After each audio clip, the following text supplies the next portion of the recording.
سلام دبتي أخاب سلام ميديا أنا حكي وإدما سلام ميديا فور تروس نخلهم ساعتين فتوتين روحوس حدش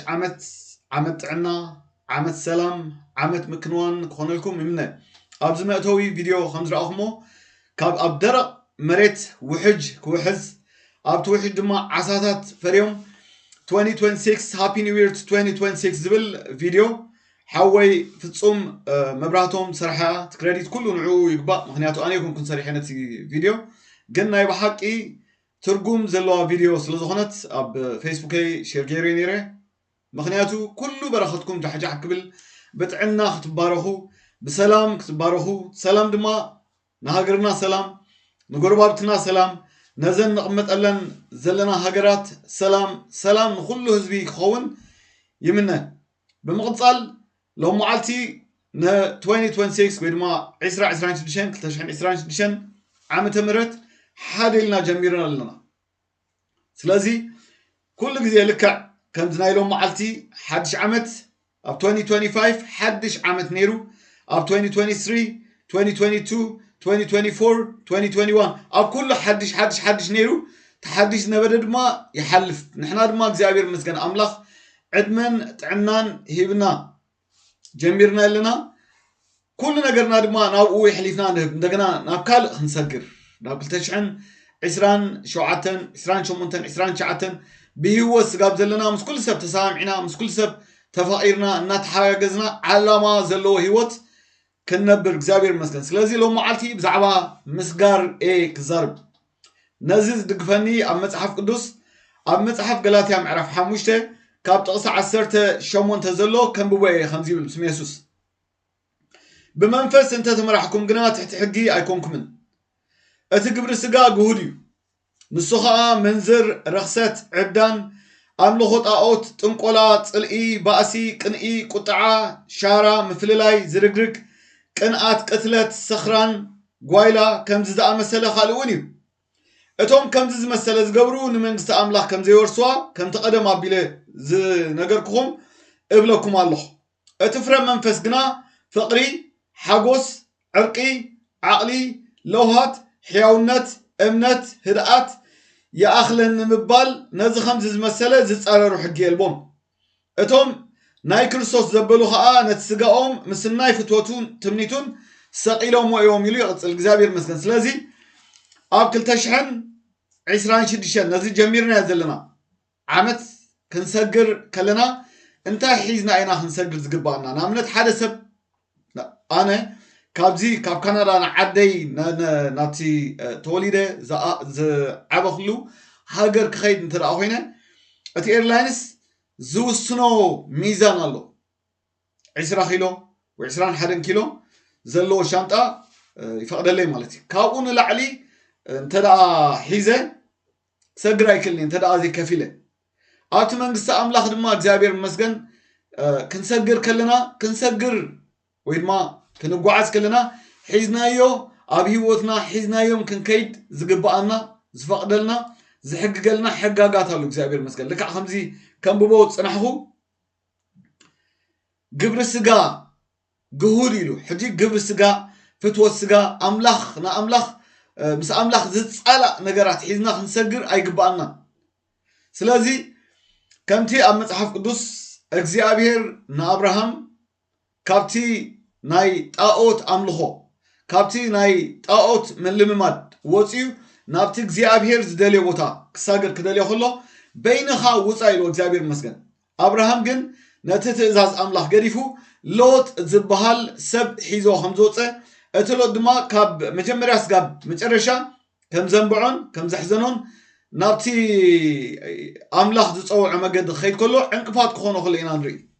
سلازي نحنا دما نزي جميرنا يزلنا تشحن 26 لو معلت على حريلنا جميرنا لنا سلازي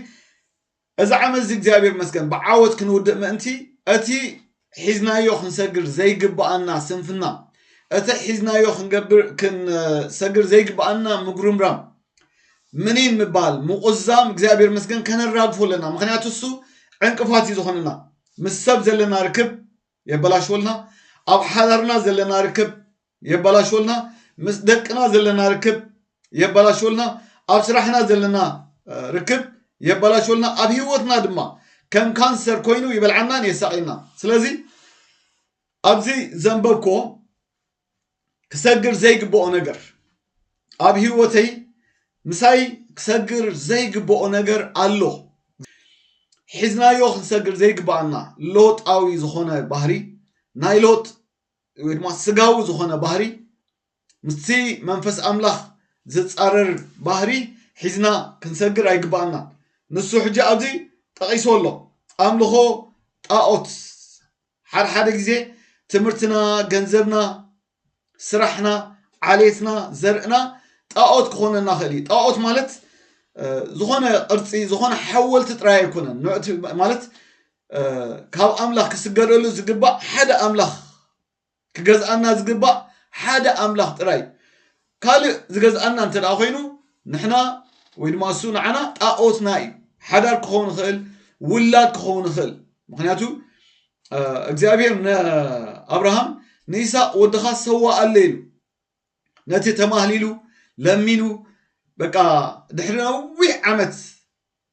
ዝተቐበሎ ህያብ ስሓቅ ወይ ድማ ይስሐቅ ንዕኡ ሰዋ ኣለ ኢሉ ምክንያቱ ኣብ መንጎ እግዚኣብሔርን ኣብ መንጎ ኣብርሃምን ዝኾነ መንጎኛ ዝኾነ በቃ ልዕሊ ኣምላኽ ዝረአ ነገር ክህሉ ስለ ዘይግባእ ስለዚ ኣባና ድማ ኣብ ሂወትና ዝኾነ ኣምልኾ ጣዖት ሒዝናዮ ክንሰግር ኣይግባአናን ንሱ ከዓ ምንዝር ርክሰት ዕብዳን ኣምልኾ ጣዖት ጥንቆላ ፅልኢ ባእሲ ሓጂ እዚ ከምዚ ዓይነት ቅንኢ ባእሲ ሻራ ምፍልላይ ዝርግርግ ዓሌትነት ስጋውነት እዚ ኩሉ በቃ እቲ ኣምላኽ ኣብ ውሽጥና ኣሚጥዎ ዘሎ ኣብ በቃ ሕልናና ይዛረበና እዚ ሓጢኣት ይድብል እዚ ጥዑይ ኣይኮነን እዚ ፅቡቕ ኣይኮነን ንብሎ እሱ ከነራግፍ ይግባአና ምክንያቱ ከምኡ ጌርናስ ክንሰግር ኣይንኽእልና ነቲ ፍረ መንፈስ ዝብሎ ኣብዚ ጠቂስዎ ዘሎ እቲ ፍረ መንፈስ ግና ፍቅሪ ሓጎስ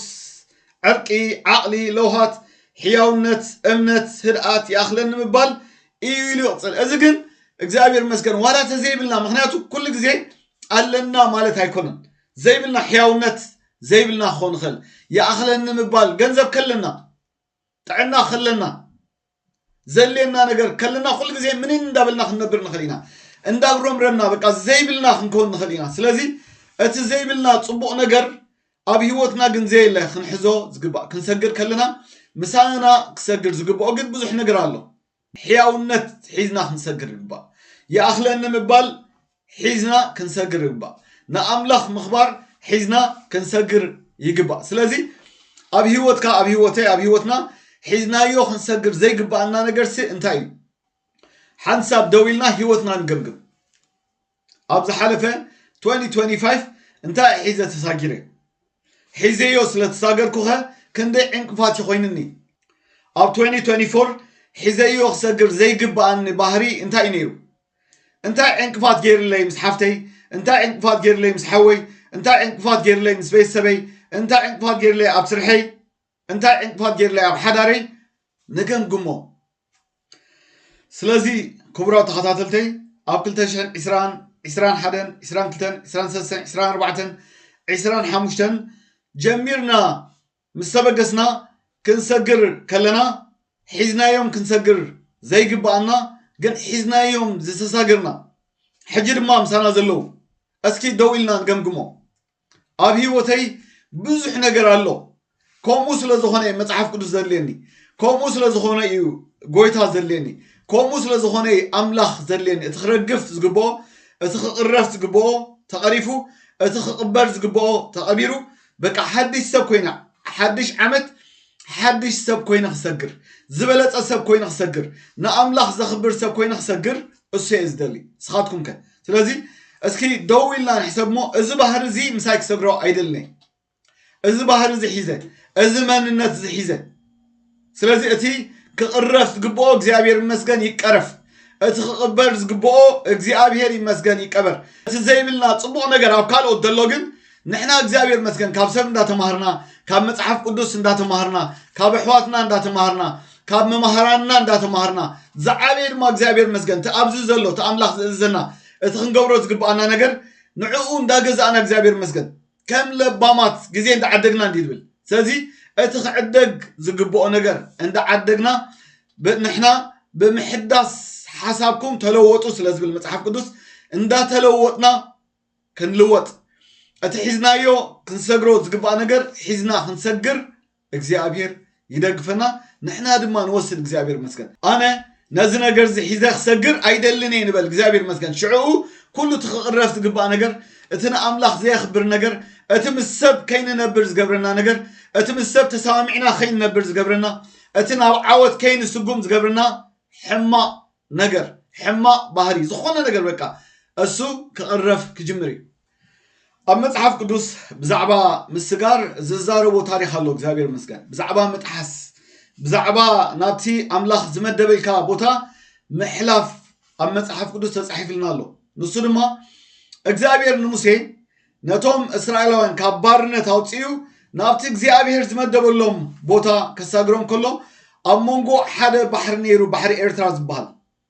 ነቲ ባሕሪ ኤርትራ በቲ ኣምላኽ ዝሃቦ ስልጣን ሃሪሙ ናብ ክልተ ምስ ተመቕለሞ ንቑፅ መሬት ኮይኑ ክሳገሩ ምጀመሩ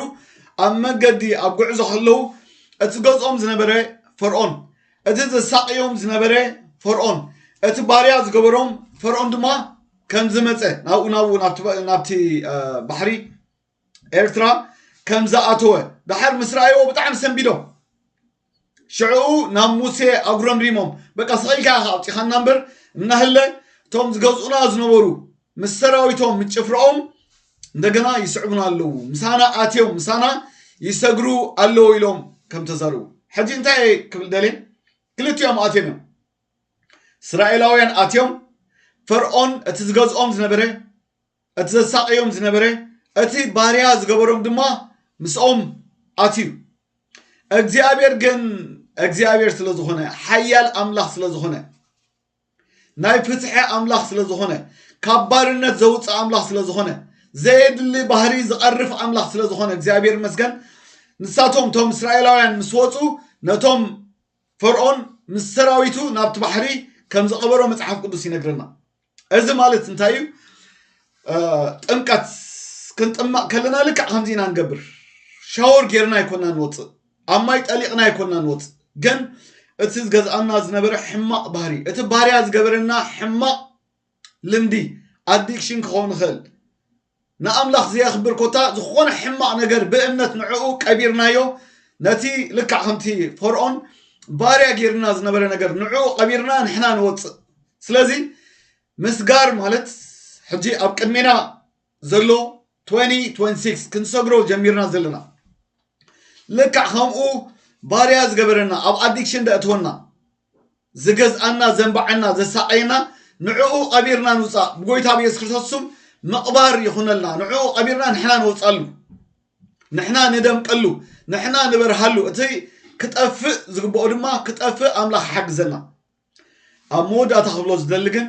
ክንልወጥ እንተ ደኣ ደሊና ክንልወጥ ንኽእልና ለውጠኒ ኢልና ስለዝፀለና ኣይኮንና ንልወጥ እቲ ምልዋጥ እግዚአብሔር መስገን ኣብ ኢድና እዩ ዘሎ ኣምላኽ እቲ ሓይለቲ ሂብና ኣሎ ብስም ኢየሱስ ከም ብወይ ኣብ ሮሜ ምዕራፍ 12 ካብ ጥቕሲ ሓደ ጀሚሩ ከምዚ ይብል እምበኣርሲ ኣሕዋቴ ንስጋኹም ህያውን ቅዱስን ንኣምላኽ ባህ ዘብልን መስዋዕቲ ጌርኩም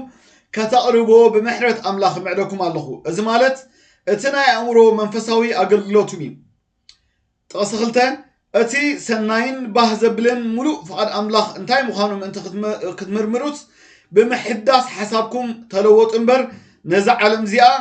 ኣይትምሰልዋ ይብል ስለዚ ኣብቲ ናይ መጀመርያ ማዕዳ ሂብና ጳውሎስ እግዚአብሔር መስገን እቲ ማዕዳ እንታይ ዝብል ኣሕዋተይ ንስጋኹም ህያውን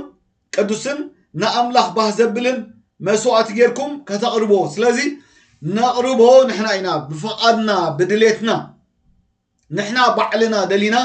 ናብ ኣምላኽ እንታይ ስጋና ንኣምላኽ ባህ ዘብል ቅዱስ መንቅብ ዘይብሉ ርክሰት ዘይብሉ ጌርና ከነቕርብ ፍቓደኛታት ንኾን በቲ ኣብቲ ካልኣይት ኣብቲ ጥቕሲ 2 ድማ እቲ ሰናይን ባህ ዘብልን ምሉእን ፍቓድ ኣምላኽን እንታይ ምዃኑ ምእንቲ ክትምርምሩስ ብምሕዳስ ሓሳብኩም ተለወጡ እምበር ነዚ ዓለም እዚኣ أيتم سلوا تلوتوا خلوت أوكم أيكون أنتم بدلوا تلوتوا بمنتاي نزي بمبلع إجابير مسكن نزي مصحف قدوس بمبلع كمتي قال حدا جزء حدا كابزم حسوت نبيات مبلع علون نزي مصحف قدوس ندقدده كبر عريني رحم مالت هيكونن جن بمنباب نتزنببنا يو قال أملاخ دما كن نبرو نفتنمو إجابير مسكن أزي ناي مفتار حيلي أملاخ بقالي فتيرو نزي نبرو لزلنا علم بقالو يفتيرو سلازي أزقال ناي ملوات حيلي سلازلوو بفقدنا بمحداس حسابنا ما أنتي كنلوات إجابير مسكن نأملاخ سقانا نأملاخ كم تأمت حف قدوس صحيح الله هياون قدوسن نأملاخ باحد بالجرنا كان قرب ما أنتي أبزن وكل أب منفس قدوس نوكل سلازي بتصولوت بتصوم بقال الأملاخ بممجاب رأسنا نلوت اتنا أملاخ زخبر حزنايو كنسجر زقبانا نجر حزنايو نسجر اتخن قبرو زقبا اتخبر زلو دما بقويتها بيس كريستوسم نقبرو أملاخ زمانكم كل يبارخ أملاخ نابراهم يبارخ أملاخ ولدكم حراركم أجلوتكم سرحكم طعناهم كله بقويتها بيس كريستوسم يبارخ نبرختكم يغني لك